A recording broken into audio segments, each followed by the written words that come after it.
శివుని చేరేదెలా దరికి దారేదని హరుని సెలవీమని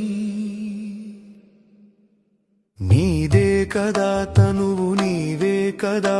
నువ్వు నాదేది నీ దరికి నన్ను చేరని నా శ్వాస నీకు నా నీరాజనముగను నా స్వరము నీకు నా అభిషేకముగను ఈ తనువు నీకు నా నైవేద్యముగను నా కర్మలే నీకు పరిచర్యలుగను అక్షరములు నీకు అక్షతలుగాను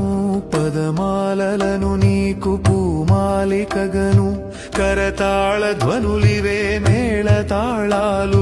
సేవించనా నిన్ను నీ భక్తునిగను